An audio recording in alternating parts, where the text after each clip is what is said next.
اقامت صرف تبلیغ دین کو نہیں کہتے. یعنی کوئی بندہ صرف تبلیغ کر لے اور یہ سمجھ لے کہ شاید یہ اقامت کا فریضہ سر انجام دیا گیا، اقامت اسے نہیں کہتے. کوئی بندہ تقریر کر لے اور کہہ لے بس اقامت کا فریضہ سر انجام دیا گیا، اقامت اسے بھی نہیں کہتے.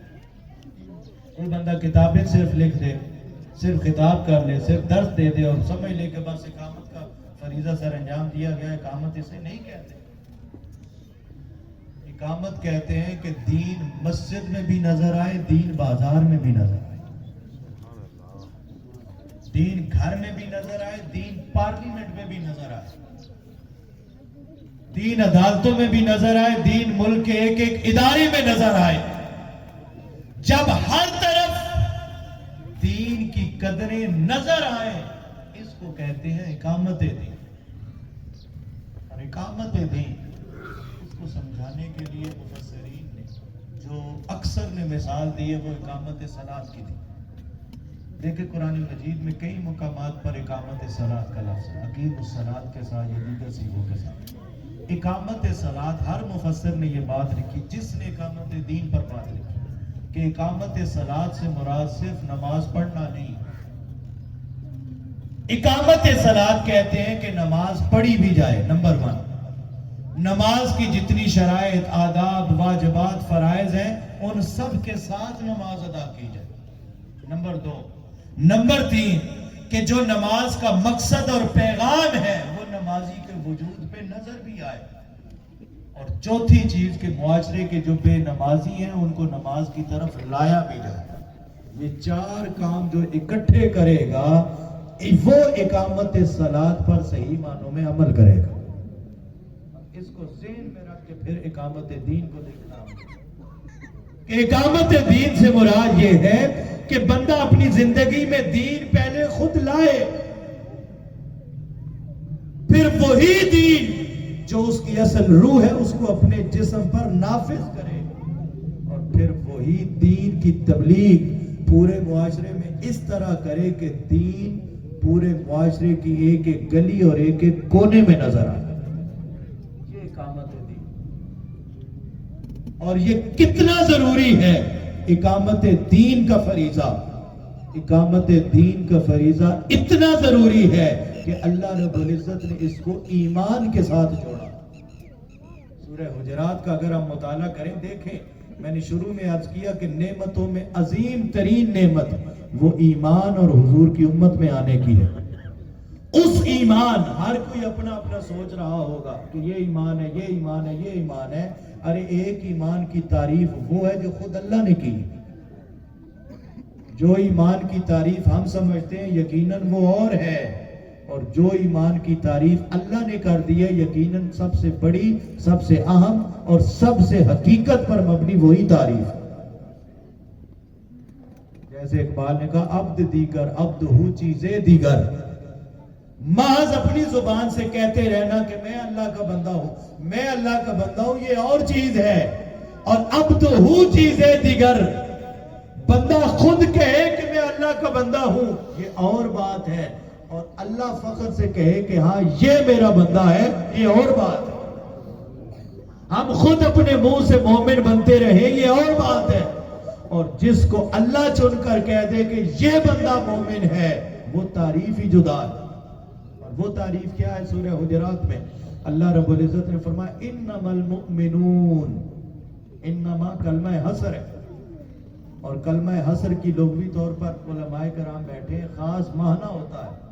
کلمہ حصر تاکید کے لیے ہوتا ہے کہ جو بات آگے آنے لگی ہے اس کے علاوہ اور کوئی بات ہے ہی نہیں.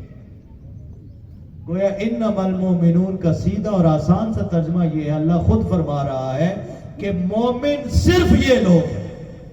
مومن مل کر، مومن مل کر، مومن صرف یہ لوگ ہیں. کون؟